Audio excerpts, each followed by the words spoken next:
امر مطلق کے ساتھ ہر زہد سے مربوط کرنے میں کوئی لذت محسوس نہیں کرتا. یعنی شروعات کے اندر سالک جو ہے یہ جو کیفیت اپنے اوپر لانے میں، یہ خیال میں اس طریقے سے ہونے میں اس کو کوئی مزہ اور کوئی لذت محسوس نہیں کرتا، بلکہ اس کام کو وہ بیکاری، اپنے وقت کا ضائع کرنا سمجھتا کہ اس سے کچھ حاصل نہیں ہوگا. بہرحال اسے چاہیے کہ اپنے عشق کو اپنا امام بنائے، اس کو چاہیے کہ اپنے عشق کو، اپنے طلب کو اپنا امام بنائے. کمال شغف کی قوت کو، کمال شغف یعنی رغبت، محبت، خودرفتگی، اس کو اپنا امام بنائے اور اس کو بروئے کار لائے. یعنی اللہ تبارک و تعالیٰ کی ذات کی طرف جو ہے اس کی رغبت و لگاؤ کو خوب تیز کرے، اس سے انشاءاللہ تبارک و تعالیٰ اس کو فائدہ حاصل ہوگا.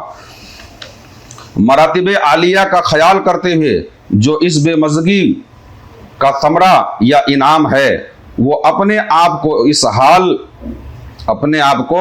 اس حال کے لیے مستعد بنائے. ایک بار وہ ادھر لگ گیا اور اس کے وہم کے اندر مضبوطی اور پختگی آ گئی تو پھر اسے معلوم ہوگا کہ اس کے مشائخین یعنی آپ کے جو تربیت کرنے والے ہیں، اس مقام میں سالکوں کو زیادہ اوراد و وظائف اور کثرت نوافل، بلکہ ہر وہ شے، ہر وہ کام جو اس نسبت کے منقطع کرنے کا سبب ہو، اس سے منع فرما دیتے ہیں. یعنی مشائخین نے طریقت جو ہے، اس ریاضت میں اگر کوئی بھی چیز کثرت نوافل یا دیگر جو چیزیں ہیں اگر رکاوٹ بنتی ہے تو اس کو یہ لوگ روک کر کے اس نسبت کو اور زیادہ ہوا دیتے ہیں تاکہ بندہ ذات تک کے اس کی معرفت حاصل ہو سکے. بعض مشائخین جب یہ دیکھتے ہیں کہ مرید کے لیے ایسے امر مطلق کا حاصل کرنا دشوار ہے تو اسے بلا اعتبار تعین و تشخص سارے عالم کی طرف متوجہ ہو جانے کا حکم دیتے ہیں.